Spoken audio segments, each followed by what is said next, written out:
ഒരു ദിവസം പാലൊഴിച്ച് ഒരു ചൂട് ചായ അല്ലെങ്കിൽ ചൂട് കാപ്പി, ചോറൊക്കെ ഉണ്ടെങ്കിൽ അതിന്റെ കൂടെ ഡയറി പ്രൊഡക്റ്റ് ആയ ഒരു തൈര്. ഫസ്റ്റ് പ്രോസസ്സ് ഇൻവോൾവ് ആവുന്നത് അതിൻ്റെ ക്വാളിറ്റി ചെക്കിംഗ് ആണ്. ഓരോ ക്യാനിൽ നിന്നും ഒരു ലെസ് ദാൻ 50 ml എടുത്തിട്ട് അതിൻ്റെ ക്വാളിറ്റി ചെക്ക് ചെയ്യും. പെർ അവറിൽ 2000 പാക്കറ്റ്സ് പുറത്തിറങ്ങും. യൂണിറ്റിന്റെ കപ്പാസിറ്റി വരുന്നത് 25,000 ലിറ്റേഴ്സ് ആണ് പെർ ഡേ കപ്പാസിറ്റി വരുന്നത്. ലോഡിങ് അങ്ങനത്തെ ആക്ടിവിറ്റിയൊക്കെ ഒരു 3:34 ആകുമ്പോൾ സ്റ്റാർട്ട് ചെയ്യും. ഒരു 5:36 ഓൺവേർഡ്സ് ഷോപ്സ് എല്ലാം ഓപ്പൺ ആവും. 5:36 o'clock വരുന്ന കസ്റ്റമർ വളരെ പർട്ടിക്കുലർ ആണ്, എനിക്ക് അന്ന് വന്ന പാല് കിട്ടണം എന്നുള്ളത്. എത്ര നമ്പേഴ്സ് പ്രൊഡക്ഷൻ കഴിഞ്ഞു, എല്ലാ ഡീറ്റെയിൽസും നമുക്ക് ഈ മെഷീനിൽ നിന്ന് തന്നെ കിട്ടും. ഒരാൾക്കും കണക്ക് തെറ്റില്ല എന്നുള്ളതാണ്. കേറുമ്പോ ഭയങ്കര ഒരു മണം അടിക്കും, അങ്ങനെ ഭയങ്കര സന്തോഷം അടിക്കും. അതെ, ഗേറ്റിന്റെ അവിടെ തന്നെ മണമുണ്ട് ശരിക്കും പറഞ്ഞാല്. ചെറൂബിന്റെ നെയ്യാണ് നിങ്ങൾ കാണുന്നതെങ്കിൽ ഏതാണ്ട് 48 മണിക്കൂർ തൊട്ട് 56 മണിക്കൂർ വരെ എടുത്താണ് ഒരു ലാസ്റ്റ് പാക്കറ്റ് ഔട്ട് വരുന്നത്. നല്ല നെയ്യ് മാതിരിയോ നല്ല പാല് മാതിരിയോ നല്ല പനീർ കിട്ടുക എന്ന് പറയുന്നതും ഒരു എസെൻഷ്യൽ ഫാക്ടറായി മാറി. ഇമ്പോർട്ടന്റ് ആണ്. ഇതൊരു വലിയ മാർക്കറ്റാണ്. If you look at any major dairy product, അവരുടെ ഒരു 40-50% മാത്രമേ പാല്, പനീർ, ബട്ടർ, ചീസ്, നെയ്യ് ഇതൊക്കെ നമ്മൾ കാണുന്ന ഒരു ആസ്പെക്റ്റാണ്. ഇത് ഈ ഒരു സെഗ്മെന്റ് ഇന്ത്യയിൽ ഗ്രോ ചെയ്തുകൊണ്ടിരിക്കുന്ന ഒരു സെഗ്മെന്റ്.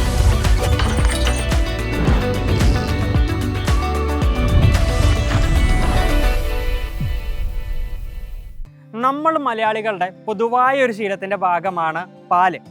ഒരു ദിവസം പാലൊഴിച്ച് ഒരു ചൂട് ചായ അല്ലെങ്കിൽ ചൂട് കാപ്പി, കൂടെ ചോറൊക്കെ ഉണ്ടെങ്കിൽ അതിൻ്റെ കൂടെ ഡയറി പ്രൊഡക്റ്റ് ആയ ഒരു തൈര്, ഇങ്ങനെ ഒരുപാട് ഉൽപ്പന്നങ്ങൾ നമ്മുടെ നിത്യജീവിതത്തിൻ്റെ ഒരു ഭാഗമാണ്. പക്ഷേ ഇതൊക്കെ എങ്ങനെയാണ് ഉൽപ്പാദിപ്പിക്കപ്പെടുന്നത് എന്നൊരു സംശയം, ആ ഒരു ക്യൂരിയോസിറ്റി നമ്മളിൽ പലർക്കും ഉണ്ടാവും അല്ലേ? അപ്പോൾ അതാണ് നമ്മൾ ഇന്ന് കാണാൻ പോകുന്നത്. നമ്മളിൽ നിന്നുള്ളത് പിറവത്തെ ചെറൂബ് ഡയറിയുടെ യൂണിറ്റിലാണ്. എങ്ങനെയാണ് പാലും തൈരും ഒക്കെ ഉണ്ടാക്കുന്നത് നമുക്ക് കാണാം. ബാ.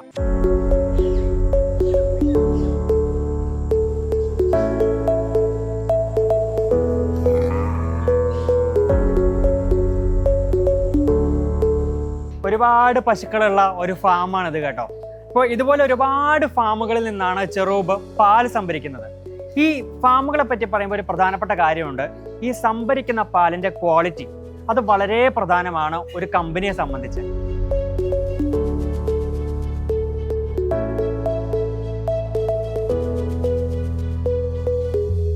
അതെന്താന്ന് വെച്ചാലേ, നമ്മൾ ഈ സംഭരിക്കുന്ന പാലൊക്കെ ഉണ്ടല്ലോ, ഇത് എത്രയും പെട്ടെന്ന് ഇവിടുന്ന് സംഭരിച്ചു കഴിഞ്ഞാൽ യൂണിറ്റിലേക്ക് എത്തണം. സിമ്പിൾ കാര്യമേ ഉള്ളൂ. അതിൻ്റെ പിന്നിലെ കാര്യം ഇത്രയേ ഉള്ളൂ, ക്വാളിറ്റി.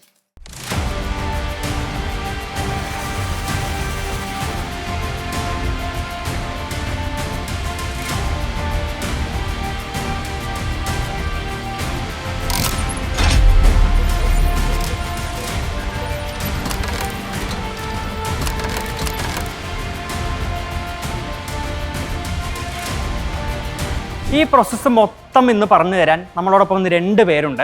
ആ 2 പേര് ആരാണെന്നല്ലേ?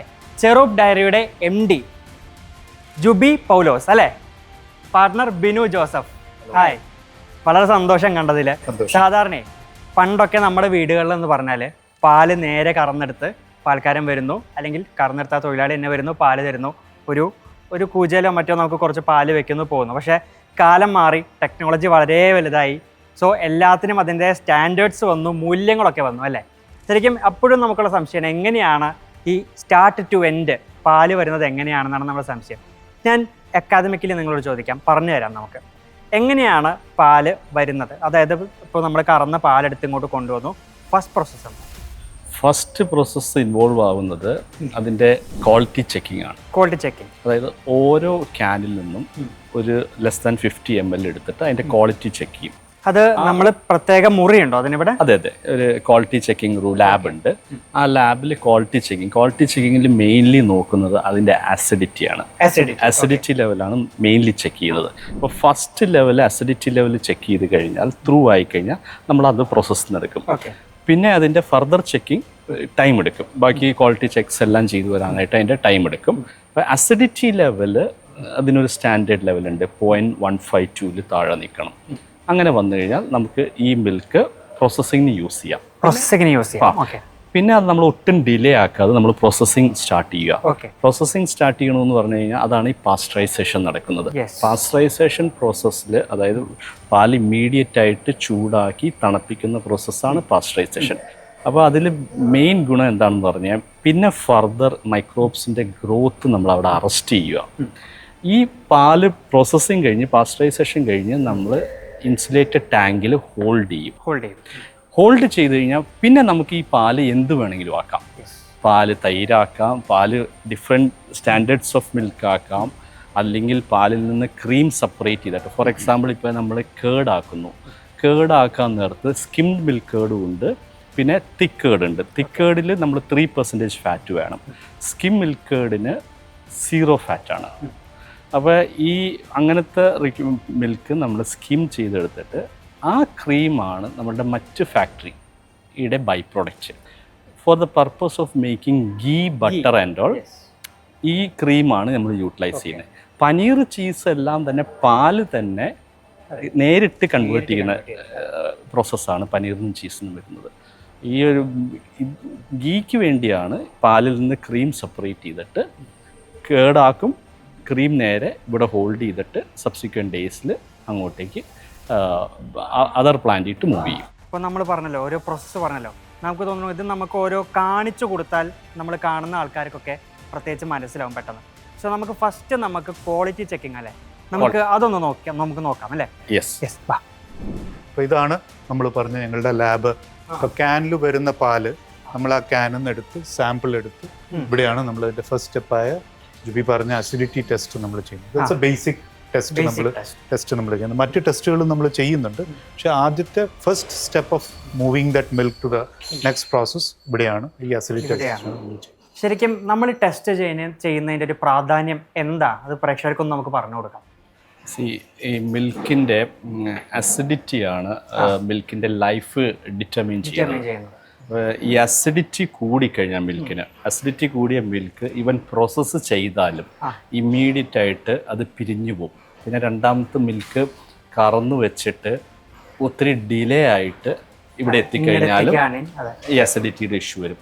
തേർഡ് റീസൺ എന്താണെന്ന് പറഞ്ഞാൽ മിൽക്ക് കറന്നു വെച്ചിട്ട് അതിൻ്റെ അകത്ത് എന്തെങ്കിലും വണ്ടോ അങ്ങനത്തെ പ്രാണികൾ വീണ് കഴിഞ്ഞാലും അന്നേരം അതിൻ്റെ അസിഡിസിറ്റി മുകളിലിട്ട് പോകും, മിൽക്ക് അസിഡിക്കായി മാറും. അപ്പോൾ ഈ ടെസ്റ്റിംഗ് നടത്തി കഴിഞ്ഞാൽ, ബിക്കോസ് നമുക്കറിയാം നമ്മുടെ ഫാമിലെ മിൽക്ക് അഡൾട്രേറ്റഡ് അല്ല, അപ്പോൾ അസിഡിസിറ്റി ടെസ്റ്റ് കഴിഞ്ഞാൽ നമുക്ക് പ്രോസസ്സിങ് സ്റ്റാർട്ട് ചെയ്യാം. പിന്നെയുള്ള ടെസ്റ്റ് ഈവൻ 7 മണിക്കൂർ കൊണ്ട് തീരുന്ന ടെസ്റ്റുകളാണ്. നമുക്കിനി പ്രോസസ്സിങ്ങിൻ്റെ കാര്യം കൂടി നമുക്കൊന്ന് നോക്കണം അല്ലേ? നമ്മൾ ടെസ്റ്റ് കഴിഞ്ഞാൽ നമ്മൾ ഓൾറെഡി പാലവിടെ ചെയ്ത് വെച്ചിട്ടുണ്ടാവും, പ്രോസസ്സ് ചെയ്ത് വെച്ചിട്ടുണ്ടാവും, അതിൻ്റെ നടപടിക്രമങ്ങൾ. അപ്പം നമുക്ക് അത് കാണാം അല്ലേ? യെസ്.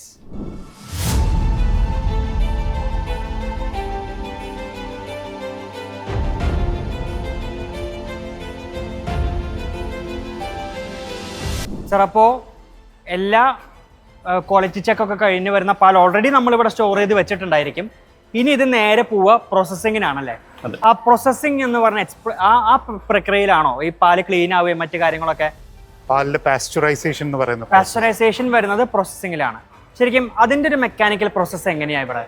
നമ്മൾ ഈ പറഞ്ഞ പോലെ തന്നെ ഇവിടം വരെയാണ് നമുക്ക് പാലിൽ ഒരു മാനുവൽ ടച്ച് ഉള്ളൂ. ഓക്കെ. അത് കഴിഞ്ഞാൽ മിൽക്ക് കംപ്ലീറ്റ് പമ്പിംഗ് ആണ്, അതായത് പൈപ്പ് ലൈൻ വഴി പമ്പിംഗ് ആണ്. നമ്മൾ കൈകൊണ്ട് തൊടുക പോലും ഇല്ല. ഈ പമ്പിംഗ് സിസ്റ്റത്തിൽ കൂടെ പാല് കയറിയിട്ട് പാസ്ചറൈസറിൽ വരും. പാസ്ചറൈസർ എന്ന് പറയുന്നത് ആ മെഷീനാണോ? ആ മെഷീനാണ്. പാസ്ചറൈസറിൽ നമ്മൾ പാല് വന്നിട്ട് പാല് 80 ഡിഗ്രി ടു 85 ഡിഗ്രിയിൽ ഹോട്ട് വാട്ടർ യൂസ് ചെയ്ത് ബോയിൽ ചെയ്യും. ബോയിൽ ചെയ്തിട്ട് ഇമ്മീഡിയറ്റ് ആയിട്ട് തന്നെ അത് 0 ഡിഗ്രി ഇട്ട് തണുപ്പിക്കും. ഈ പ്രോസസ്സ് എന്തെന്ന് പറഞ്ഞു കഴിഞ്ഞാൽ ഫർദർ ഈ ഇതിൻ്റെ മൈക്രോബ്സിൻ്റെ ഗ്രോത്ത് അറസ്റ്റ് ചെയ്യും. ഓക്കെ. പിന്നെ പാല് ഇപ്പോൾ ഫോർ എക്സാമ്പിൾ ഒരു 143 അസിഡിറ്റി ഉള്ള പാല് പ്രോസസ്സ് ചെയ്ത് കഴിയുമ്പോഴത്തേക്കും അതിൻ്റെ അസിഡിറ്റി 1.13 വരും. പിന്നെ ഇത് നമ്മൾ ആ കോൾഡ് ചെയിൻ മെയിൻറ്റെയിൻ ചെയ്യുകയാണെങ്കിൽ അനദർ 5 to 6 ഡേയ്സിലേക്ക് പാലിന് കംപ്ലൈൻറ്റ് വരില്ല. മനസ്സിലായില്ലേ? അപ്പം അതാണ് ഈ കോൾഡ് ചെയിൻ്റെ ഇമ്പോർട്ടൻസ്. ഓക്കെ. ഒരിക്കൽ പ്രോസസ്സ് ചെയ്തിട്ടും പിന്നെ നമ്മൾ കോൾഡ് ചെയിൻ ബ്രേക്കായി ഒരു 2-3 hours ബ്രേക്കായാൽ പിന്നെയും ഈ മിൽക്കിൽ മൈക്രോബ്സിൻ്റെ ഗ്രോത്ത് റീസ്റ്റാർട്ട് ചെയ്യും. അപ്പോൾ അതുകൊണ്ടാണ് ഈ കോൾഡ് ചെയിൻ വളരെ ഇമ്പോർട്ടൻ്റ്. ഇതിൽ നമ്മൾ ഈ പെർട്ടിക്കുലർ എക്യുപ്മെന്റിൽ നമ്മൾ പ്രോസസ്സിങ് ചെയ്യാണ്. ഈ പ്രോസസ്സിങ് ചെയ്ത് നേരെ ഇത് പമ്പ് ചെയ്ത് വെറും ടാങ്കിൽ പോയി കിടക്കും. അതായത് പമ്പിൽ ടാങ്കിലേക്ക് പറയുമ്പോൾ പൈപ്പ് ചെയ്ത് അത് മുകളിലാണ്, അവിടെ ഒരു സെക്കൻഡ് ഫ്ലോർ സ്റ്റോറിന്റെ മുകളിൽ പൈപ്പും കാര്യങ്ങളൊക്കെ കണക്റ്റഡ് ആയിരിക്കും. നമ്മളിത് നേരെ മുകളിലത്തെ ടാങ്കിൽ പോയി കിടക്കും. അതിൽ സ്റ്റോർ ആയി കിടക്കും. പിന്നെ അവിടുന്ന് ആ സ്റ്റോർ ചെയ്തിരിക്കുന്ന മിൽക്കാണ് നമ്മൾ താഴത്തേക്ക് ഇറക്കിയിട്ട് നമ്മുടെ റിക്വയർമെന്റ് അനുസരിച്ച് മിൽക്കിന് എന്തോരം വേണം, കേടിന് എന്തോരം വേണം, സ്കിം മിൽക്കേടിന് എന്തോരം വേണം എന്നുള്ള രീതിയിൽ നമ്മൾ റിക്വയർമെന്റ് അനുസരിച്ച് താഴത്തേക്ക് ഇറക്കിയിട്ട് അത് ക്രീം സെപ്പറേറ്റ് ചെയ്യേണ്ടത് ക്രീം സെപ്പറേറ്റ് ചെയ്തിട്ട് ബാക്കിയുള്ളത് നേരെ പാക്കിങ്ങിന്റെ പർപ്പസിന് വേണ്ടി. പാക്കിംഗ് ആണ്. അവിടെ ടപ്പേത ശബ്ദം കേട്ടിങ്ങനെ ഞാൻ ചോദിക്കട്ടെ, കണ്ടപ്പോൾ ചോദിക്കുകയാണ്, നമ്മൾ അറ്റ് എ ടൈം നമ്മൾ എത്ര പാല് നമുക്ക് പാക്ക് ചെയ്യാൻ പറ്റും അറ്റ് എ ടൈം എന്ന് പറയുക ഇത് ഡബിൾ ഹെഡഡ് മെഷീൻസ് ആണ് പാക്ക് ചെയ്യണത്. ഈ ഡബിൾ ഹെഡഡ് മെഷീനിൽ പെർ അവറിൽ 2000 പാക്കറ്റ്സ് പുറത്തിറങ്ങും. ഒരു ഹെഡിൽ നിന്ന് 2000 പാക്കറ്റ്സ് വരും. ഇപ്പൊ നമുക്ക് ഏത് വേരിയന്റ് ആണ് ഇപ്പൊ നമ്മൾ അവിടെ ടാങ്കിൽ സ്റ്റോർ ചെയ്തിട്ടില്ല, അതിനകത്ത് നമ്മളിപ്പോ പാലാണെങ്കിൽ പാലിപ്പോ 3%, അതായത് ടോൺഡ് മിൽക്ക് എന്ന് പറയും, ആ പാലാണ് നമ്മൾ ചെയ്യുന്നതെങ്കിൽ ആ പാലിന്റെ ഈ എക്സ്ട്രാക്ടറിൽ കൂടെ പോയിട്ട് ആ ഫാറ്റ് അത്ര റിമൂവ് ചെയ്തതിനു ശേഷം പാക്കിങ്ങിലേക്ക് പോകും. ഇപ്പൊ നമ്മൾ അടുത്ത 3.2 ഫാറ്റ് ആണെങ്കിൽ നമ്മൾ അതിനാണ് ചെയ്യുന്നത്. അപ്പൊ നമ്മുടെ അന്നത്തെ ഓർഡർ, നമ്മുടെ കടകളിലേക്കുള്ള ഓർഡർ, നമ്മുടെ കസ്റ്റമേഴ്സിന്റെ ഓർഡർ, ആ ഓർഡർ പ്രകാരം എന്താണോ വേണ്ടത് അതാണ് നമ്മൾ പാക്കിങ്ങിലേക്ക് ആ ഒരു വേരിയന്റ് വിടും. ഇപ്പൊ തൈരാണെങ്കിലും നമ്മൾ സ്കിംഡ് ആണെങ്കിലും തിക്കേർഡ് ആണെങ്കിലും അങ്ങനെയാണ്. ഏകദേശം എത്ര ലിറ്റർ നമ്മൾ പാക്ക് ചെയ്യുമ്പോൾ ഒരു ദിവസം ഇങ്ങനെ? നമ്മുടെ ഇതിന്റെ യൂണിറ്റിന്റെ കപ്പാസിറ്റി വരുന്നത് 25,000 ലിറ്റേഴ്സ് ആണ് പെർ ഡേ കപ്പാസിറ്റി വരുന്നത്. നമ്മൾ currently we are processing 15,000 litre ആണ് നമ്മൾ കറന്റ്ലി പ്രോസസ് ചെയ്യുന്നത്. ഡെയിലി ബേസിസിൽ 15,000 ലിറ്റർ ആണ് പ്രോസസ് ചെയ്ത് പാക്ക് ചെയ്ത് നമ്മൾ പുറത്തേക്ക്. നമ്മൾ ഒരു ദിവസം ഇത്രയും പാല് ഇവിടുന്ന് പ്രൊഡ്യൂസ് ചെയ്ത് അയക്കുന്നുണ്ട്, ഡിസ്ട്രിബ്യൂട്ട് ചെയ്യുന്നുണ്ട്. ശരിക്കും ഇതിൻ്റെ ഒരു ടൈമിംഗ് എങ്ങനെയാണ്? കാലത്ത് ഇത്ര സമയത്താണോ നിങ്ങളിത് മൊത്തത്തിൽ ചെയ്യുക? കാരണം നിങ്ങളുടെ ഡിസ്ട്രിബ്യൂഷൻ കൂടി അതിൽ പ്രധാനപ്പെട്ട ഘടകമാണല്ലോ ടൈമിങ്. സോ ടൈമിങ്സും കാര്യങ്ങളും എങ്ങനെയാണ് ശരിക്കും? ഈ മിൽക്കിന്റെ ഒരു സ്വഭാവം എന്ന് പറഞ്ഞു കഴിഞ്ഞാൽ മിൽക്കിന്റെ ഡെസ്പാച്ച് നടക്കുന്ന ഏർലി മോർണിംഗ് ആണ്. ബിക്കോസ് ഷോപ്സ് ഒരു 5:36 ഓൺവേർഡ്സ് ഷോപ്സ് എല്ലാം ഓപ്പൺ ആവും. ഈ 5:36 ഷോപ്സ് ഓപ്പൺ ആവാൻ നേരത്ത് നമുക്ക് ഫ്രഷ് മിൽക്ക് വരണം. ഈ 5:36 o'clock വരുന്ന കസ്റ്റമർ വളരെ പർട്ടിക്കുലർ ആണ്, എനിക്ക് അന്ന് വന്ന പാല് കിട്ടണം എന്നുള്ളത്. ഫ്രഷ് മിൽക്ക് കിട്ടണം. അപ്പം നമ്മളുടെ ഇവിടെ നിന്നുള്ള ഒരു ലോഡിങ് അങ്ങനത്തെ ആക്ടിവിറ്റിയൊക്കെ ഒരു 3:34 ആകുമ്പോൾ സ്റ്റാർട്ട് ചെയ്യും പുലർച്ചെ. അത് ഫോളോഡ് ബൈ ഡെസ്പാച്ച് കഴിയുമ്പോഴത്തേക്കും ഇതിവിടെ പ്രൊഡക്ഷനുള്ള പണി സ്റ്റാർട്ട് ചെയ്യും.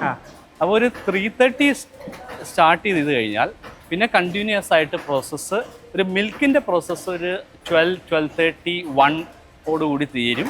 അത് കഴിഞ്ഞിട്ട് അവർ ലഞ്ചിന് പോകും. പിന്നെ തിരിച്ചു വന്നു കഴിഞ്ഞാൽ ആണ് കേടിൻ്റെ പ്രോസസ്സ് ചെയ്യുന്നത്. ഫസ്റ്റ് മിൽക്ക് പ്രോസസ്സ് ചെയ്യും, അത് കഴിഞ്ഞ് കേട് പ്രോസസ്സ് ചെയ്യും.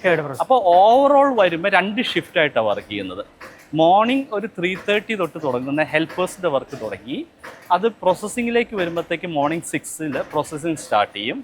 അത് കഴിഞ്ഞിട്ട് ഒരു 5 വരെ എല്ലാ ആക്ടിവിറ്റീസ് ഉണ്ടാവും. പിന്നെ സ്റ്റോക്ക് എടുക്കൽ അങ്ങനത്തെ കുറേ പ്രോസസ്സ് അവർക്ക് വരും. നമ്മളിപ്പോൾ പാല് കണ്ടു, ഇനി ഏറ്റവും ബൈ പ്രോഡക്റ്റായ തൈരാണ്. തൈരില്ലാതൊരു മലയാളിക്ക് സത്യം പറഞ്ഞാൽ ഒരു ദിവസം ഇല്ലാന്ന് തന്നെ പറയാം അല്ലേ? അപ്പോൾ ഈ തൈരിൻ്റെ ഒരു പ്രൊഡക്ഷൻ കൂടി നമുക്കൊന്ന് കണ്ടാലോ? ഇപ്പോൾ തൈര് ഇപ്പോൾ നോക്കൂ, പ്രൊഡക്ഷൻ നടന്നുകൊണ്ടിരിക്കുകയാണ്. ഇത് ഇപ്പോൾ മൊത്തത്തിൽ ഇപ്പോൾ നമുക്ക് ഒരു ദിവസം എത്ര തൈരിൻ്റെ പാക്കറ്റ് നമ്മളിവിടെ പ്രൊഡക്ഷൻ നടക്കും? നമ്മളിപ്പോൾ തൈര് ഓൾമോസ്റ്റ് 2000 ലിറ്റേഴ്സ് ഓഫ് തൈരാണ് ലിറ്റേഴ്സ്. അപ്പോൾ അതായത് 4000 പാക്കറ്റ്സ് ആണ് നമ്മൾ പ്രൊഡക്ഷൻ ഒരു ബാച്ച് പ്രൊഡക്ഷൻ ചെയ്യുന്നത്. ഈ ബാച്ച് നമ്മുടെ റിക്വയർമെന്റ് അനുസരിച്ച് ചേഞ്ച് ആവും. ബിക്കോസ് ഈ തൈര് ഒത്തിരി കേറ്ററേഴ്സും നമ്മുടെ ഷോപ്പിൽ നിന്ന് ഓർഡർ തരും, ബൾക്ക് ഓർഡർ ചെയ്യും. അപ്പോൾ അത് റിക്വയർമെന്റ് അനുസരിച്ച് ചേഞ്ച് ആയിക്കൊണ്ടിരിക്കും. ഒരു ബാച്ച് 2000 ലിറ്റർ ആണ് പ്രോസസ്സ് ചെയ്യുന്നത്. ബിക്കോസ് ഈ തൈര് കൾച്ചർ ആഡ് ചെയ്യുന്ന ഒരു പ്രോസസ്സ് ഉണ്ട്. അപ്പോൾ കൾച്ചർ ആഡ് ചെയ്യണം, നമ്മൾ ഇമ്പോർട്ടഡ് കൾച്ചറാണ് ആഡ് ചെയ്യണത്. ഇമ്പോർട്ടഡ് കൾച്ചർ ഒരു ബാച്ചിലേക്ക് ഒരു പാക്കറ്റാണ് ആഡ് ചെയ്യുന്നത്. ആ പർപ്പസിന് വേണ്ടി ആ ഒരു സ്റ്റാൻഡേർഡാണ് ഒരു ബാച്ച് പ്രൊഡക്ഷൻ ആഡ് ചെയ്യാൻ 2000 ലിറ്റർ ആണ് ഒരു ബാച്ച് പ്രൊഡക്ഷനായിട്ട് മെയിൻറ്റെയിൻ ചെയ്യുന്നത്.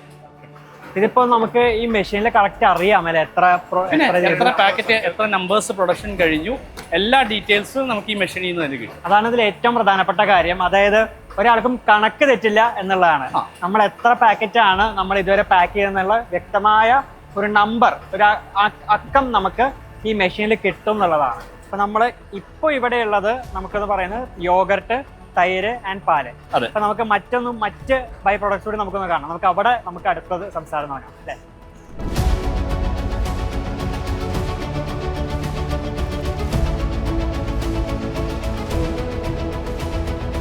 എന്നാൽ ഏതൊരു ഡയറി കമ്പനിയും ഇന്നത്തെ കാലത്ത് പാലുൽപാദനത്തിൽ മാത്രം ഒതുങ്ങി നിൽക്കുന്നില്ല കേട്ടോ. അവർ മറ്റ് മൂല്യവർദ്ധിത ഉൽപ്പന്നങ്ങൾ അതിലൂടെ ഡൈവേഴ്സിഫൈ ചെയ്തുകൊണ്ടിരിക്കുകയാണ്. നമ്മളിപ്പോൾ ഈ കാണുന്ന, അതായത് ബാക്കിൽ കാണുന്ന യൂണിറ്റിലെ അവിടെയാണ് ചെറൂബിൻ്റെ നെയ്യ്, ചീസ്, പനീർ എന്നിവയെല്ലാം ഉൽപ്പാദിപ്പിക്കുന്ന കേന്ദ്രം.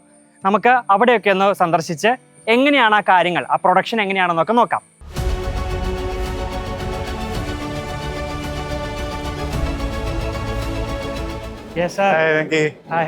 വെൽക്കം ടു ഞങ്ങളുടെ നെയ്യുടെ യൂണിറ്റ് ആണ്. യെസ്. ഇത് കാണുമ്പോൾ തന്നെ കേറുമ്പോൾ ഭയങ്കര ഒരു മണം അടിക്കും. അങ്ങനെ ഭയങ്കര സന്തോഷം അടിക്കും. അതെ, ഗേറ്റിന്റെ അവിടെ തന്നെ മണമുണ്ട്. ശരിക്കും പറയും നെയ്യ് എന്നൊക്കെ പറയുമ്പോഴേ നമ്മൾ ഇത്രയും വലിയൊരു യൂണിറ്റ് ഒക്കെ അങ്ങനെ കണ്ടിട്ടില്ല.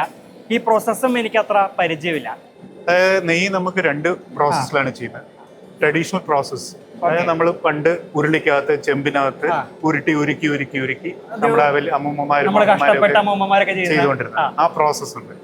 അത് കൂടാണ്ട് ഇപ്പൊ കമേഴ്ഷ്യലൈസ്ഡ് പ്രോസസ് ഉണ്ട്. ഫാക്ടറി ബേണേഴ്സ് വെച്ചിട്ട്, ബോയിലേഴ്സ് വെച്ചിട്ട് നമ്മൾ ചെയ്യുന്ന കമേഴ്ഷ്യലൈസ്ഡ് ആണ്. അല്ല, ഇത് നമ്മളുടെ പഴയ പ്രോസസ് നമ്മൾ ഓട്ടോമേറ്റ് ചെയ്തിരിക്കുന്നു എന്ന് മാത്രമേ ഉള്ളൂ. ഇതിപ്പോ നിങ്ങൾ നോക്കുകയാണെങ്കിൽ ഇത് നെയ്യ് കിടന്ന് ഉരുകി ഇതൊരു 3-4 മണിക്കൂർ കിടന്ന് തിളച്ച് മറിയാണ്. ഇതാണ് അതിന്റെ നാച്ചുറൽ പ്രോസസ്സ്.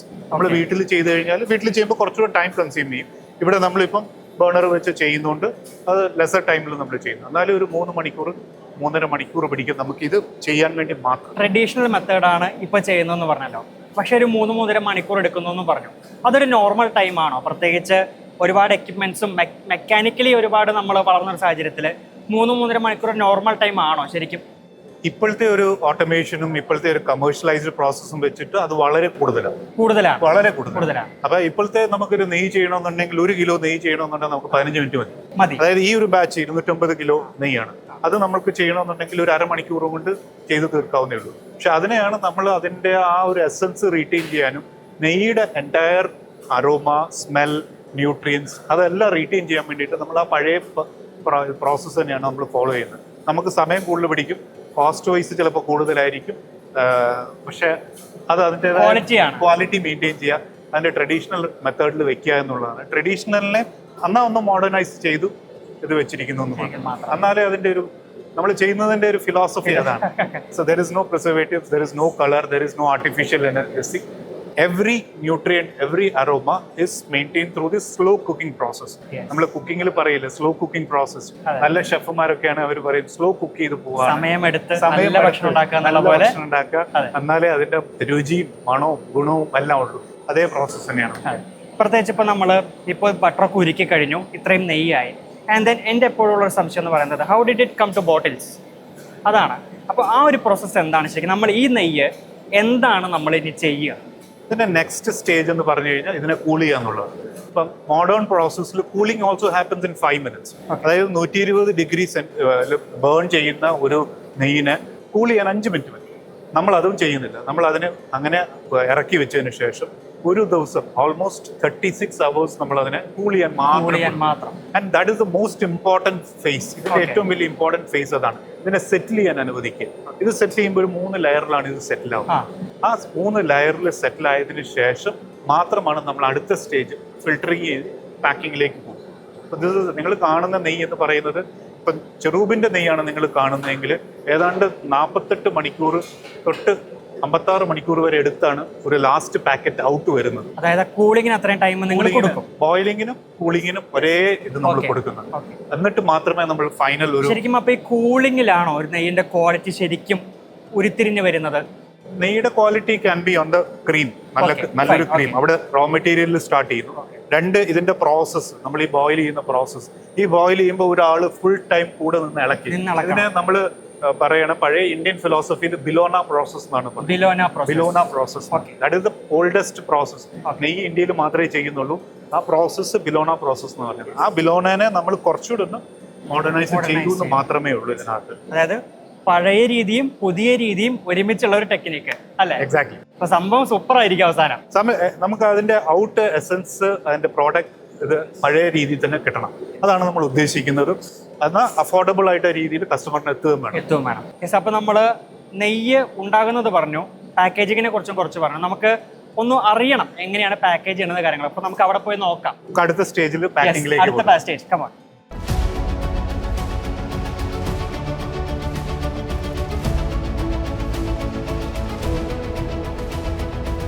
ഇനി അടുത്ത് നമ്മൾ കാണാൻ പോകുന്നത് ഇതാണ് ഞങ്ങളുടെ കൂളിംഗ് ടാങ്ക്സ് എന്ന് പറയുന്നത്. ചുരുക്കിയ നിങ്ങൾ കണ്ട നെയ്യ് അതിനെ നമ്മൾ അടുത്ത സ്റ്റേജിൽ ഇതിലേക്ക് ഫിൽട്ടർ ചെയ്തിട്ട് ഫിൽട്ടർ ചെയ്യാന്ന് പറയുമ്പോൾ ഫിൽട്ടർ ചെയ്യാന്ന് പറഞ്ഞാൽ നോർമൽ റെസിഡ്യൂ വെച്ചിട്ട് ചെയ്യാം. സെറ്റിൽമെന്റ് ടാങ്ക്സ് ഉണ്ട്. സെറ്റിൽമെന്റ് ടാങ്ക്സിനാണെങ്കിലും നമുക്ക് വെക്കാം. നമ്മളിത് പഴയ രീതിയിൽ തന്നെയാണ് ഇതിനകത്ത് ഫിൽട്ടർ ചെയ്ത് ചെയ്യുന്നത്. ഇതിനകത്താണ് സ്റ്റോർ ചെയ്തിട്ട് നെക്സ്റ്റ് ഡേ, അതായത് ഓൾമോസ്റ്റ് 24 hours അത് അതിനകത്ത് തന്നെ ഇരിക്കുന്ന ഒരു ഇതാണ്. ഞാനൊരു സംശയം ചോദിക്കട്ടെ, നോർമലി എല്ലാ ഡയറി കമ്പനിയും ഈ രീതിയിലാണോ ചെയ്യാ? ഇല്ല, ചിലർ ഓട്ടോമേറ്റഡ് ആണെങ്കിൽ ഞാൻ ഈ പറഞ്ഞ പ്രോസസ്സ് അരമണിക്കൂർ കൊണ്ട് തീരും. നമ്മൾ 36 മണിക്കൂർ അല്ല കൂളിംഗ് എല്ലാവരും ചെയ്യുന്നത്. വലിയ ഡയറീസ് എല്ലാം അങ്ങനെയാണ് ചെയ്യുന്നത്. കൂളിംഗ് കഴിഞ്ഞു, ഇനി അടുത്തത് നമ്മൾ പാക്കിംഗിലേക്ക് നേരെ നമ്മൾ കൂൾ ചെയ്ത് കഴിഞ്ഞ സാധനം നമ്മൾ പാക്കിംഗ് മെഷീനിലേക്ക്. ഇതാണ് നമ്മുടെ ഫില്ലിംഗ് ആൻഡ് പാക്കിംഗ് മെഷീൻ എന്ന് പറയുന്നത്. So it's double headed nozzle എന്ന് പറയും. ഇതിനകത്തും നമ്മൾ ഏതാണോ നമ്മൾ ഫില്ല് ചെയ്യുന്നത്, ഇതിപ്പോൾ 1 ലിറ്ററിന്റെ ആണ് നമ്മൾ ഫില്ല് ചെയ്തുകൊണ്ടിരിക്കുന്നത്. ആ 1 ലിറ്ററിന്റെ ഫില്ല് ചെയ്യുന്ന ഇപ്പോൾ 1 ലിറ്ററിന് ചെയ്യുന്നു, 1/2 ലിറ്റർ ആക്കാം, 50 ml ആക്കാം, 250 ml ആക്കാം. അത് ഏതാണോ നമ്മൾ അതനുസരിച്ച് കാലിബ്രേറ്റ് ചെയ്ത്, അതായത് ഇത് പ്യൂർലി നമ്മൾ കൈകൊണ്ട് നിയന്ത്രിക്കുന്നതാണ്. അതായത് ഈ ഫ്ലോ മാത്രം നമ്മൾ കൈകൊണ്ട് നിയന്ത്രിക്കുന്നതാണ്. ഇത് എത്ര കപ്പാസിറ്റി ഉണ്ടാവും സാർ? അപ്പോൾ ഇതിനകത്ത് ഒരു സമയത്ത് 60-70 ലിറ്റർ കൂടും. 60-70 ലിറ്റർ. ഇപ്പൊ നമ്മൾ 250 ലിറ്റർ നെയ്യാണ് ഉരുക്കുന്നതെങ്കിൽ ഒരു 60-70 ലിറ്റർ നമുക്ക് അതുപോലെ തന്നെ നമുക്ക് സിംഗിൾ ഹെഡഡ് ഇതുണ്ട്. വേറെ ഫില്ലിംഗ് മെഷീൻസ് വേറെ ഉണ്ട് നമ്മളുടെ. ഇപ്പൊ നമുക്ക് ഏതാണോ ഫില്ല് ചെയ്യേണ്ടത്, ഇപ്പം 1 ലിറ്ററിന് ഇതാണെങ്കിൽ 1/2 ലിറ്ററിന് നമ്മൾ വേറൊരു ഫില്ലിംഗ് മെഷീനാണ് വെച്ചിരിക്കുന്നത്. സിംഗിൾ ഹെഡഡ് നോസൽ ആണല്ലോ. ഈ മെഷീനറിയും എല്ലാം കൂടി എന്താണ് നമ്മൾ ഇതിനെ ശരിക്കും പറയുക? ഒരു യൂണിറ്റ് എന്നുള്ള രീതിയിൽ നമ്മൾ ഇതിനെ എങ്ങനെ ഡിഫൈൻ ചെയ്യാൻ പറ്റും? ഇതിനെ ഒരു ഗീ ഫില്ലിംഗ് മെഷീൻ എന്ന് പറയുന്നത്. Ghee filling machine. പാക്കിംഗ് നമ്മൾ പറയാൻ പറ്റത്തില്ല, കാര്യം പാക്കിംഗ് ഞങ്ങൾ കുറച്ചുകൂടെ മാനുവൽ ആണ് ചെയ്യുന്നത്. ഇത് ചെക്ക് ചെയ്തതിനു ശേഷമേ പാക്കിംഗിലേക്ക് പോകും. അതായത് ഈ റീഫില്ലിംഗ് കഴിഞ്ഞ് നിങ്ങൾ ചെക്കിംഗ് പ്രോസസ്സ് കൂടി ഉണ്ടാവും. ഇതിന് നെക്സ്റ്റ് പ്രോസസ്സ് സീലിംഗ് ആണ്. പിന്നെ ചെക്കിംഗ് ഉണ്ട്, സീലിംഗ് ഉണ്ട്. പിന്നെ അതിന് ശേഷമാണ് നമ്മൾ ഫൈനൽ ലേബലിംഗും ബാർകോഡിംഗിലേക്കും. അപ്പോൾ ഇത് കഴിഞ്ഞാൽ അടുത്ത സ്റ്റെപ്പ് എന്ന് പറഞ്ഞാൽ ചെക്ക് ചെയ്യുന്ന, അതിനുശേഷമാണ് നമ്മൾ പാക്കേജിംഗും ശരിക്കും വരുന്നത്. നമ്മളുടെ ചെക്കിംഗ് ഒരു 3 സ്റ്റേജ് ചെക്കിങ്ങും നമ്മൾ ഇതേ പ്രോസസ്സ് തന്നെ 3 സ്റ്റേജിൽ ചെക്കിംഗ് പോകും. അത് എന്താണ് ആ സ്റ്റേജുകൾ ശരിക്കും? അത് നോർമലി എല്ലാവരും ചെയ്യുന്നതാണ്. അതായത് ഈ നമ്മൾ എത്ര സൂക്ഷിച്ച് ചെയ്താലും അതിനകത്ത് കരട് ഉണ്ടാവുക, സോളിഡ് പാർട്ടിക്കിൾസ് ഉണ്ടാവും. ചില സമയത്ത് നമുക്ക് സോളിഡ് പാർട്ടിക്കിൾസ് വരാം. അപ്പൊ അതിനെയൊക്കെ നമ്മൾ അവോയ്ഡ് ചെയ്യാനോ മിറ്റിഗേറ്റ് ചെയ്യാനോ വേണ്ടിയിട്ടാണ്. ഷുവർ. അപ്പൊ നമുക്ക് ചെക്കിംഗ് പ്രോസസ്സ് നമുക്ക് കാണാൻ പറ്റുമോ? ചെക്കിംഗ് പ്രോസസ് ആണ് ഇപ്പൊ നിങ്ങൾ അവിടെ ചെയ്ത് അവർ ചെയ്തുകൊണ്ടിരിക്കുന്നത്. ലേബലിംഗും ചെക്കിംഗ് അവിടെ ചെയ്യുന്നത് അല്ലേ? നമുക്കിത് അങ്ങോട്ട് പോവാം.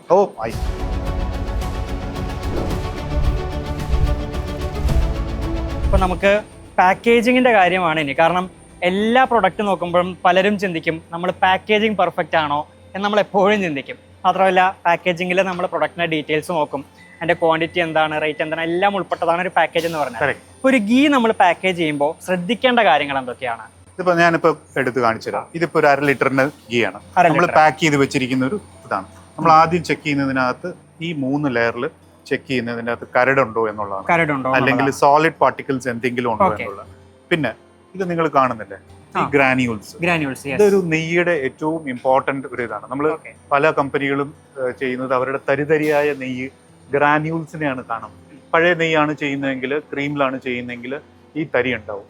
ഈ തരി ഒരു വളരെ ഇമ്പോർട്ടന്റ് ഫാക്ടറാണ്. Is not a soft cream. സോഫ്റ്റിൽ ചെയ്യുന്ന ക്രീമായിട്ട് ചെയ്യുന്നവരുണ്ടാവും, പക്ഷെ ഇതിപ്പം ഒരു തരിയാണ് നമ്മൾ ചെക്ക് ചെയ്യുന്നത്. ഇത്രയും സാധനങ്ങളാണ് നമ്മൾ ചെക്ക് ചെയ്യുന്നത് ആസ് എ അതിനകത്ത്. പിന്നെ ഇതിനകത്ത് സീലിംഗ് കറക്റ്റ് ആണോ, ഇത് സ്പില്ല് ആയി കഴിഞ്ഞാൽ ഒരു തരത്തിലത് പുറത്തു പോകും. അപ്പോൾ എയർ ഫ്ലോ ഉണ്ടോ ഇല്ലയോ എന്നുള്ളതാണ് നമ്മൾ ചെയ്യുന്നത്. സോ ഇത് ടൈപ്പ് പാക്കേജിംഗ് ആണ്. അതിനുശേഷമാണ് നമ്മൾ ഇതിനെ, ഇപ്പൊ നിങ്ങൾ ഇത് കണ്ടോ ലേബലിംഗിലേക്ക് പോകും. ഈ ലേബലിംഗ് ആണ് അവർ അവിടെ ചെയ്യുന്നത്. ഈ ലേബലിംഗും ചെയ്തതിന് ശേഷം ഫൈനൽ ഒരു ചെക്കും കൂടെ ഒന്നുകൂടെ ഒന്ന് റൊട്ടേറ്റ് ചെയ്തതിന് ശേഷം, അതായത് to look everything is perfect to make it sure, right? Exactly. After the labeling is done and we have a batch coding also. ആ ബാച്ച് കോഡിങ്ങും പ്രൈസ് കറക്റ്റ് ആണോ, ഡേറ്റ് ഓഫ് മാനുഫാക്ചറിങ് കറക്റ്റ് ആണോ എല്ലാം check ചെയ്തതിന് ശേഷമാണ് ഇത് പുറത്തേക്ക് അടുത്ത ട്രെയിലേക്ക് ഇത്. പിന്നെ അങ്ങോട്ട് പോക്കാണ്. പിന്നെ നമ്മുടെ കയ്യിൽ നിന്ന് പോയി. അപ്പം മൊത്തത്തിൽ ഇതാണ് നെയ്യിൻ്റെ ഒരു സെക്ഷൻ്റെ കാര്യം. അതായത് എങ്ങനെയാണ് നെയ്യ് ഉണ്ടാകുന്നത്, ഉൽപ്പാദിപ്പിക്കുന്നത് എങ്ങനെയാണ്, അതിൻ്റെ പാക്കേജിങ് എങ്ങനെയാണ്, എങ്ങനെ കോൾഡ്, അതായത് ഇദ്ദേഹം പറഞ്ഞ പോലെ അത് കൃത്യമായി അത് നമ്മളൊരു കോൾഡ് ടൈം കൊടുത്ത ശേഷമാണ് പാക്കേജ് ചെയ്യുന്നത്. ഇനി നമുക്ക് പനീർ, ചീസ് പോലുള്ള സംഭവങ്ങൾ, കാരണം എല്ലാ കമ്പനീസും ഇപ്പോൾ നെയ്യ് മാത്രം ഒതുങ്ങുന്നില്ല, കുറേ പനീർ അവരെ ഉൽപ്പാദിപ്പിക്കുന്നുണ്ട്. ചീസും അതിപ്പോൾ ഭയങ്കര ഡിമാൻഡുള്ള സാധനം കൂടിയാണ് അല്ലേ. അപ്പം മൊത്തത്തിൽ നമ്മളിപ്പോൾ ഈ ചീസിൻ്റെയും പനീറിൻ്റെ ഒക്കെ ഒരു ഡിമാൻഡ് എങ്ങനെയാണ് ഇന്നത്തെ കാലത്ത്? വളരെ ഡിമാൻഡുള്ളൊരു സാധനമാണ് അടുത്ത സ്റ്റേജിൽ. അതായത് നമ്മൾ കസ്റ്റമേഴ്സിന്റെ ടേസ്റ്റ് മാറും തോറും പനീർ, ചീസ്, പനീറിന്റെ കൺസംഷൻ വളരെ നന്നായിട്ട് കൂടിയിട്ടുണ്ട്. ഒരു പ്രോട്ടീൻ സോഴ്സ് എന്ന് പറയുന്ന രീതിയിൽ ഡയറി പ്രോഡക്ട്സിൽ പനീർ ഒരു വലിയ വെജിറ്റേറിയൻസിന് സ്പെസിഫിക്കലി ബിക്കം എ ബിഗർ. നല്ല പനീർ കിട്ടുക എന്ന് പറയുന്നതും ഇപ്പൊ നല്ല നെയ്യ് മാതിരിയോ നല്ല പാല് മാതിരിയോ നല്ല പനീർ കിട്ടുക എന്ന് പറയുന്നതും ഒരു എസെൻഷ്യൽ ഫാക്ടറായി മാറിയിരിക്കും. ഇമ്പോർട്ടൻ്റ് ആണ്. സോ നമുക്ക് അതിന്റെ കാര്യങ്ങൾ നോക്കാം.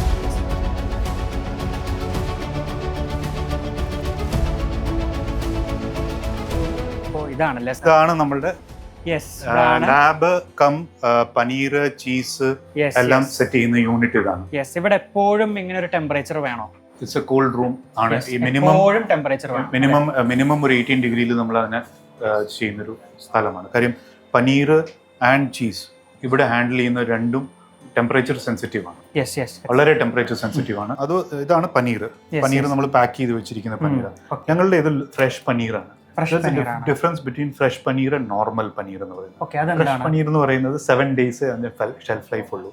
7 to 10 days. അതായത് ഫ്രിഡ്ജിനകത്ത് വെച്ചാൽ 7 to 10 days നമ്മളത് കൺസ്യൂം ചെയ്യും. അതായത് ഫ്രിഡ്ജിനുള്ളിൽ വെച്ചാലും 10 ദിവസത്തിനുള്ളിൽ നമ്മൾ കൺസ്യൂം ചെയ്യണം. അതിന്റെ ഒരു ഗുണം വരണം, അതിന്റെ യൂസ്ഫുൾനെസ് വരണം, ടേസ്റ്റ് വരണം എന്നുണ്ടെങ്കിൽ അത് 10 ദിവസത്തിനുള്ളിൽ നമ്മൾ കൺസ്യൂം ചെയ്തിരിക്കും. അതുകൊണ്ടാണ് നമ്മൾ അതൊരു ചെറിയ ക്വാണ്ടിറ്റിയിൽ പാക്ക് ചെയ്ത് ലൂസ് ആയിട്ട് ഇപ്പൊ ചെയ്യുന്നത്. ഇതിനെ തന്നെ നമ്മളിപ്പോൾ ബ്രാൻഡ് ചെയ്ത് ഇറക്കുന്നുണ്ട്. അല്ല, ഇപ്പൊ മറ്റു പനീറാണെങ്കിൽ അതിന്റെ വ്യത്യാസം അതിന് കുറച്ചുകൂടെ ലൈഫ് സ്പാൻ ഉണ്ട്. ഇപ്പൊ നിങ്ങൾക്ക് ക്യൂബ് പനീർസ് വരുന്നുണ്ട്, മറ്റു പനീർ വരുന്നുണ്ട്. അവർക്കൊക്കെ 30 ദിവസം, 60 ദിവസം, 70 ദിവസം ഉണ്ട്. അപ്പൊ അതിനെ പറ്റിയ ഇൻഗ്രീഡിയൻസ് അതിനകത്ത് ചേർത്തിട്ടുണ്ടാവും to hold it back. Normal paneer will only last. ഇതാണ് അതിന്റെ നാച്ചുറൽ ഒരു ലൈഫ് സ്പാൻ എന്ന് പറയുന്നത്. സിമ്പിളായിട്ട് ചോദിക്കാം, ഇസ് ഇറ്റ് ഹെൽത്തി? അതായത് ഹോൾഡ് ബാക്ക് ചെയ്യുന്ന പനീർ, താങ്കൾ പറഞ്ഞല്ലോ ഇൻഗ്രീഡിയൻസ് കുറച്ചൊക്കെ ആഡ് ചെയ്യും, മറ്റു കാര്യങ്ങൾ ആഡ് ചെയ്യുന്ന പറയുന്നത് ഹെൽത്തി ആയ കാര്യങ്ങൾ തന്നെയാണോ ആഡ് ചെയ്യുന്നത്? നാച്ചുറൽ ഫുഡ് ഇൻഗ്രീഡിയൻസ് വേറൊന്നുമില്ല, ഒരു കൺഫ്യൂഷനിൽ ചോദിച്ചില്ല. നാച്ചുറൽ ഫുഡ് ഇൻഗ്രീഡിയൻസ് തന്നെയാണ്, പെർമിറ്റഡ് ഫുഡ് ഇൻഗ്രീഡിയൻസ് ആണ്. Both are healthy, right? Both are healthy. And this thing is this we have not added anything. Only the coagulant മാത്രമേ നമ്മൾ പനീറിനെ കോയാഗുലേറ്റ് ചെയ്തെടുക്കുന്ന ആ ഒരു കോയാഗുലന്റ് മാത്രമേ നമ്മൾ ഇതിനകത്ത്. ശരിക്കും ഈ പ്രോസസ്സ് എങ്ങനെയാണെന്ന് കൂടി പലർക്കും കൺഫ്യൂഷൻ ആയിരിക്കും. കാരണം നമ്മളൊക്കെ പനീർ കഴിക്കുന്ന ആൾക്കാരാണ്. ബട്ട് പനീർ എങ്ങനെയാണ് ഉണ്ടാക്കുന്നത്? പനീർ ഉണ്ടാക്കുക എന്ന് പറഞ്ഞു കഴിഞ്ഞാൽ പാലിനെ പിരിച്ചു കഴിഞ്ഞാൽ അതിനാണ് you add lemon or acetic acid to boiled milk. അതിനെ കേർഡിൽ ചെയ്യുക, അതിനാണ് പനീർ. അതാണ് പനീറിന്റെ ഫസ്റ്റ് പ്രോസസ്. പിന്നെ അതിനെ കൂൾ ഡൗൺ ചെയ്യുക, സോളിഡിഫൈ ചെയ്യുക, അതിന് കോൾഡ് റൂമിൽ വെച്ചതിന് ശേഷം രണ്ടാമത് അതിനെ കട്ട് ചെയ്തെടുക്കുന്നതാണ് നമ്മൾ ഈ ബ്ലോക്ക് പീൻ. നമുക്ക് ചീസും കൂടി ഒന്നോ നമ്മൾ ചെയ്യുന്ന ചീസസ് ആണ്. ഇതാണ് നമ്മൾ ചെയ്യുന്ന ചീസസ്. ഇത് നോർമൽ പ്ലെയിൻ ചീസാണ്. നമ്മൾ ആകെ ഒരു വെറൈറ്റി ചീസേ നമ്മൾ ചെയ്യുന്നത്. ചീസിൽ നമ്മൾ അത്ര സ്പെഷ്യലൈസേഷൻ ആയിട്ടില്ല. അതുകൊണ്ട് നോർമൽ ഒരു ചീസാണ്, വെറൈറ്റി ഓഫ് ചീസ് മാത്രമേ നമ്മളുടെ ഉള്ളൂ. പ്ലെയിൻ ചീസാണ് നമ്മൾ ചെയ്യുന്നത്. But cheese is a big area. ചീസിൽ സ്പെഷ്യലൈസ് ചെയ്ത് ചെയ്യുന്ന ഒത്തിരി ആൾക്കാരുണ്ട്. And cheese is a very vast area. Especially കേരളത്തിലേക്കും ഇന്ത്യയിലേക്കും ചീസ വളരെ പോപ്പുലറായി വരുന്നൊരു ഭാഗം കൂടിയാണ്. പ്രത്യേകിച്ച് ജങ്ക് ഫുഡിലൊക്കെ നമ്മൾ ഉപയോഗിക്കുന്നത് കൂടുതലും ചീസ് അല്ലേ ഇന്നത്തെ കാലത്ത്? ചീസ് നോർമൽ അളവുകളിലൊക്കെ ചീസ് വളരെ നല്ലതാണ്. നമ്മൾ ഏത് സാധനവും അതിന്റെ അളവ് വിട്ട് ഒപ്റ്റിമം ത്രെഷോൾഡ് വിട്ട് പോകുമ്പോഴാണ് അത് ജങ്കായി മാറുന്നത്. Cheese in its normal this thing, it's very this thing. പിന്നെ കുറെയൊക്കെ നമ്മുടെ ക്ലൈമറ്റിന്റെയും നമ്മളുടെ ബോഡി കോണ്ടോറോ അനുസരിച്ചാണ് ഇതിന്റെ ബിഹേവിയറും വരുന്നത്. But cheese in normal this thing, ചീസിന്റെ ആൾക്കാർ വളരെ കൂടുതലായി തുടങ്ങിയിട്ടുണ്ട്. അപ്പം നമ്മൾ ഈവൻ നോർമൽ കുക്കിങ്ങിലും നമ്മൾ ചീസ് ആഡ് ചെയ്ത് തുടങ്ങിയിട്ടുണ്ട്. ഈവൻ ഇന്ത്യൻ കുക്കിങ്ങിൽ വരെ ചീസിന്റെ റോൾസ് വന്ന് തുടങ്ങിയിട്ടുണ്ട്. Not only in pizza or a burger or some other western continental dishes, even in Indian dishes you find cheese coming into. Cheese is slowly getting this thing. പക്ഷെ നമ്മൾ ഒറ്റ ചീസേ ഉള്ളൂ. നമ്മൾ ഈ ചീസും പനീറും എന്നിട്ട് നേരെ കോൾഡ് സ്റ്റോറേജിലേക്ക് വെക്കാം. ഇതെല്ലാം സ്റ്റോറേജ്. ഇതിന് ഓപ്റ്റിമം ടെമ്പറേച്ചർ. അതായത് ഈ പനീർ, ഞാൻ എപ്പോഴും പറയുന്ന ഒരു സാധനം, പനീറിൽ അല്പം പോലും ഫ്രഷ് പനീറിൽ ചൂടടിച്ചു കഴിഞ്ഞാൽ ഇറ്റ് ഈസ് വെരി ഡേഞ്ചറസ്. ഇത് കേടായി. ഇത് ഇതിനൊരു പിങ്ക് കളർ വന്ന് ഇത് പൂത്ത് ഇതിന് ഭയങ്കര മണവും മോശമായി. ഫ്രഷ് പനീർ.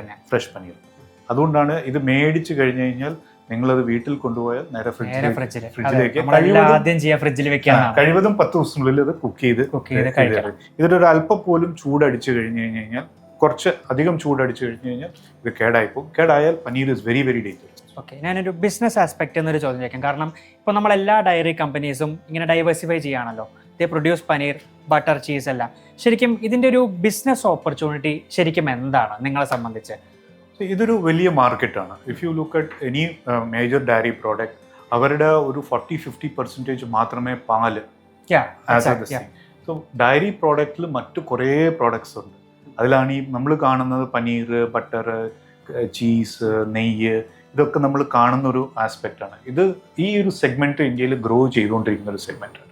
പനീർ എന്ന് പറയുന്നത് പ്രോട്ടീൻ്റെ വലിയൊരു സോഴ്സാണ്. എസ്പെഷ്യലി വെജിറ്റേറിയൻസിന് വലിയൊരു സോഴ്സ് ഓഫ് പ്രോട്ടീൻ. നമ്മളൊരു ഡോക്ടറെ അടുത്ത് പോയാൽ ഡോക്ടർ ആദ്യം പറയുന്നത് നിങ്ങൾ പനീർ കഴിക്കണം എന്നാണ്. അതെ, paneer is a big source of protein. It is a very healthy protein source of this thing. പനീറിനകത്ത് ഫാറ്റ് എന്ന് പറയുന്നത് വളരെ 3-5% ഫാറ്റ് ആണ്, which is healthy fat also. There is healthy fat and non healthy fat. It's a healthy fat also. Paneer has got more of healthy fat. അപ്പോൾ ഇതാണ് കേട്ടോ പാലിൽ നിന്നും ഒരു കമ്പനി ഉൽപ്പാദിപ്പിക്കുന്ന വാല്യൂ ആഡഡ് പ്രൊഡക്ട്സ്. ഇപ്പോൾ സാറ് പറഞ്ഞതുപോലെ പനീറിൻ്റെ ഒരു വലിയ മാർക്കറ്റ് ഉണ്ട്, ചീസും പ്രത്യേകിച്ച് ഒരു വലിയ മാർക്കറ്റ് ആയിരിക്കുകയാണ്. അപ്പോൾ ഇതിൻ്റെ പ്രോസസ്സ് ശരിക്കും എങ്ങനെയാണ്? പനീറാകട്ടെ ചീസാകട്ടെ, it requires a normal temperature. അതാണ് ഏറ്റവും പ്രധാനപ്പെട്ട കാര്യം. കോൾഡ് റൂമിൽ തന്നെ എപ്പോഴും വെക്കണം. സാറ് പറഞ്ഞതുപോലെ കൺസ്യൂം ചെയ്യുമ്പോഴും നമ്മൾ സൂക്ഷിക്കണം. പ്രത്യേകിച്ച് നല്ല പനീറാണെങ്കിൽ ഒരു 7 days പറഞ്ഞത്, അല്ലെങ്കിൽ നമ്മൾ നാച്ചുറൽ ഇൻഗ്രീഡിയൻസ് ഒക്കെ ആഡ് ചെയ്ത് ഒരു 10 days വരെയൊക്കെ നമുക്ക് വെക്കാം.